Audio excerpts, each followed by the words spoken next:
Hello everybody and welcome to Sin City Living and welcome to this week's episode of The Dark Side of Vegas, where we explore some true crime that is related to, of course, Las Vegas or Nevada. For instance, this particular one kind of starts out in other parts of Nevada. And this is another one that is unsolved, and there's a lot of mystery surrounding this one. We're going to talk about the story of Star Palumbo. Star Palumbo. Date of birth 1975, so she's still a young buck. She's approximately my age if she's still out there kicking. And she was a tiny little girl, about 5'4", 120 pounds, and very, very mysterious. You know, Caucasian girl, brown hair, brown eyes, the usual stuff. Multiple piercings in each ear. Now here's how the case starts, the weirdness of it and the oddity of it. So it starts out 2000, April of 2000, and a young woman is spotted wandering around in the Reno Tahoe International Airport, and she seems to be wandering aimlessly. She's in the restricted area, so she's in an area that is definitely red flagging, like, whoa, what's going on here? And again, she seems very aimless, confused, disoriented, possibly even frightened. They're not entirely certain, and of course the police get called because, again, restricted area. Restricted areas are very, very dangerous areas to be in, and also very suspicious areas to be in. Now, this is pre 9/11. Were this post 9/11, I'm sure there would have been a lot more security, a lot more cops and such coming after her. But eventually, she gets found by a airport police officer, and she appears to be cowering. She's scared. She appears to be terrified. She's cowering by a truck, and she identifies herself as Star Palumbo. And of course, that's how they were able to identify her. She basically self-identified. And she says she's looking for her younger sister, who supposedly is running around on the tarmac. Now, the cops didn't believe her story, but he also didn't believe that while it was suspicious and odd, he didn't believe that she was a danger. He didn't believe that she had any kind of criminal intent. She wasn't breaking and entering. She wasn't trying to steal stuff. She wasn't trying to sabotage airplanes or anything along those lines. So it was odd. They didn't believe her story. They thought she was full of it. But at the same time, they didn't think that she was a danger to anybody or anything, or was attempting to break any laws. So they take her to a nearby hotel and casino, and she up and vanishes. She's gone. Never to be heard from again, in a way. We're going to cover that in just a second. So the very next day, her car is found. It's illegally parked, but they find her car with all of her personal belongings, every single thing. Now, this is, again, back in 2000, so cell phones weren't quite as ubiquitous as they are now, but they were still something that people generally didn't leave home without. Now, back then, you know, we're kind of in the transition from pagers, from beepers, which I had in the Army, to cell phones. So we're definitely looking at flip phones or old pixelated black and white, black and gray type cell phones. So they weren't as deeply tied to people as they are now. Nowadays, your cell phone is basically your life. It's your computer, it's your contacts, it's all your conversations, your texts, your social media, so on and so forth. Back then, it was a phone. That was it. It was a phone. Maybe you had some text chains in there, especially for those of you guys that are old enough to remember the T9 Predictive, which was, of course, a joy in and of itself. But while it was still limited, most people did not leave them laying around. They didn't carry them quite as much as we do nowadays. I would leave my cell phone all the time because, again, it was just a phone, and we were still just barely transitioning into the time of always being able to be contacted.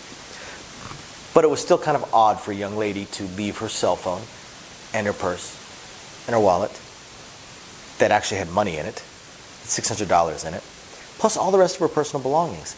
So she left everything, which was just very, very confusing, and especially when some of the other things they found really pointed to the fact that she may have some mental health issues as well. They found, amongst all her possessions that were left in this car, again, illegally parked with all of her stuff in it, they found 3 emails that were addressed to the White House because apparently she thought the government was trying to kill her.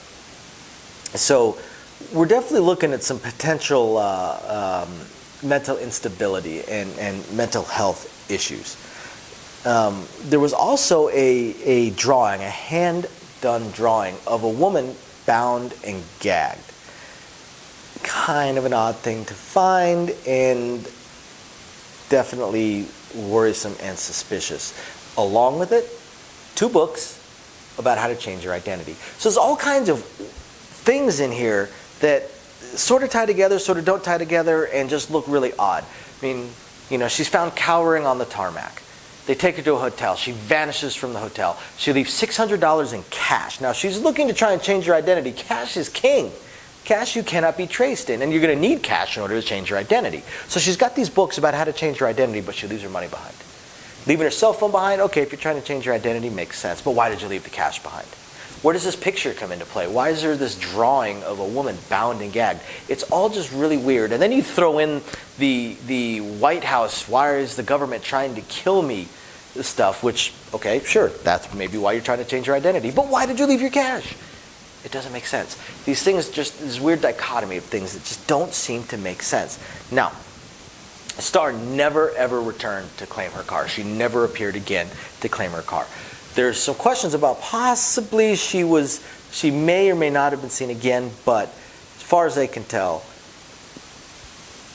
she's just vanished. She's gone into the ether. Now, obviously, again, there's some kind of mental break going on here. There's a few theories behind it.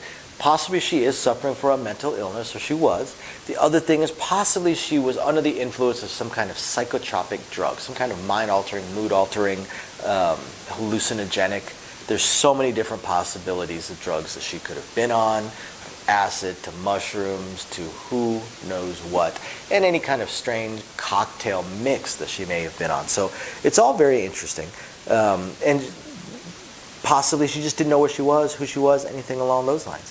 The second theory is, of course, that she met with foul play. And apparently the mystery of her actually started before she vanished.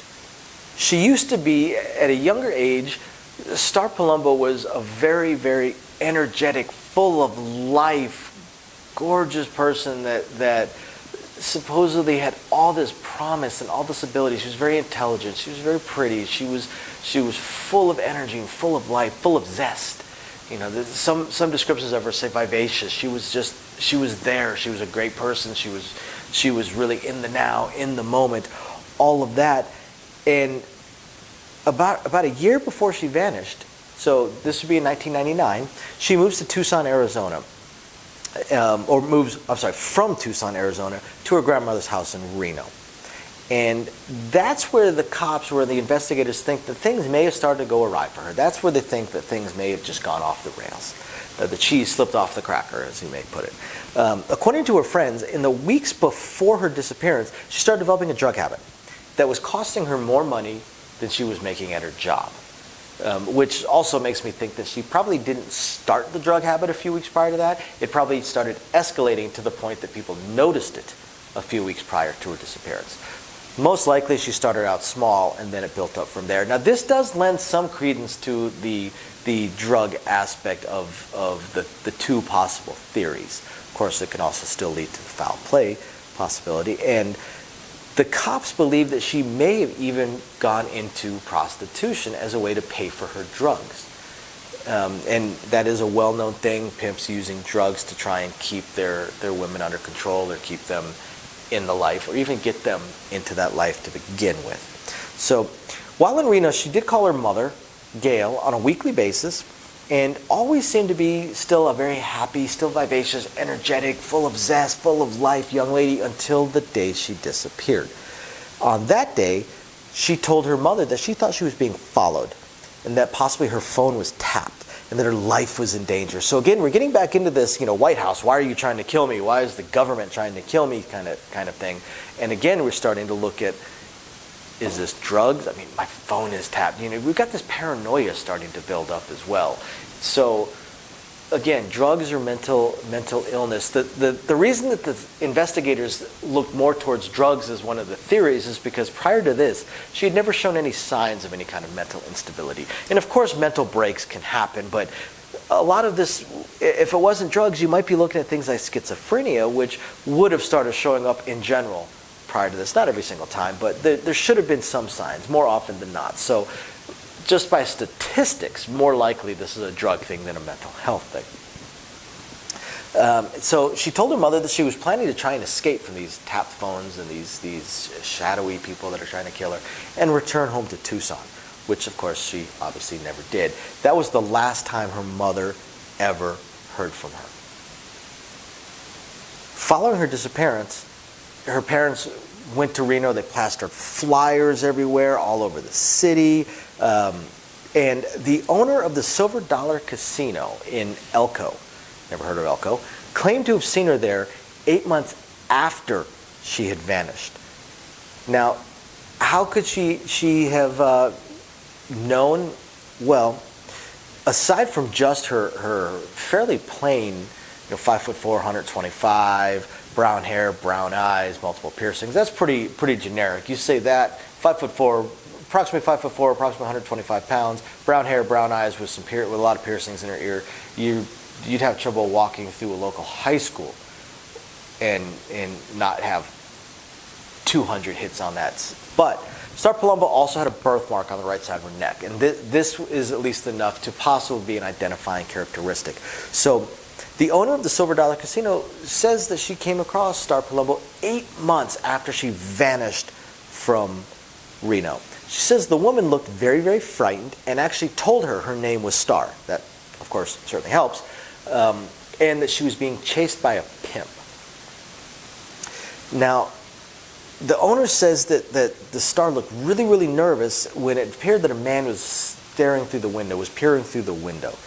And a short time after that, this young lady who claimed to be named Star vanished with another unknown woman. She left with another unknown woman. Now, the authorities have no idea what happened to her, if this really was Star. I mean, I hate to say it, but Star would kind of fit for a prostitute, just as to pick in a generic name. Could certainly pick that. So it may not have been Star Palumbo either, even though she self-identified as Star. She didn't say Palumbo, she just said Star. Could have been anybody. But nobody knows what happened to this young lady either. So they're assuming that it was possibly Star Palumbo. And that is the last possible, purported, maybe, kind of, sort of, iffy sighting of Star Palumbo, if that even was a sighting. If not, then 8 months prior to that, with the airport police, would be the last confirmed sighting of Star Palumbo. She just vanished into the ether. So, of course, the authorities think that she may have been killed. Something involving prostitution or drugs, likely both. There are some rumors that say that she may have died of a drug overdose and her body was just dumped in the desert. Now, these are unsubstantiated rumors. It's probably just some people just spitballing and making stuff up. And her friends told police that she was trying to change her identity in order to hide from people that she owed drug money to. So again, drugs keep coming back into play, which is another reason why the drug theory and the hallucinogenic and psychotropic drug theory holds some water, because everything just keeps coming right back to the drugs. Nobody knows if she successfully changed her identity, went in hiding, and it's also not known if any of the people she owed money to are even considered suspects, because nobody really knows. Nobody knows anything about what was going on. Just things she would say. I owe money. I'm scared. I'm running from my pimp. I'm looking for my sisters, running around on the tarmac. The government is trying to kill me. She was just so disconnected from reality, it made it difficult for them to pin down any kind of details in order to investigate this. Where am I leaning on this? Well, at the time, we're talking a 25-year-old young lady that worked in a pawn shop. I seriously doubt she had the skills and ability to change her identity and just vanish into the ether and never be seen again and never be caught again. That's difficult to do, especially once the police became involved. It would be hard to do. Very, very, very hard to do.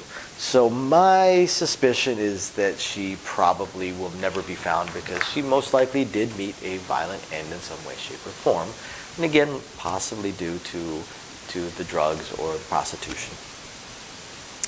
And that's the story of Star Palumbo, another unsolved mystery. Hope you guys find these interesting, and we appreciate you guys watching. Thank you very much for watching. We'll catch you guys next time. Bye now.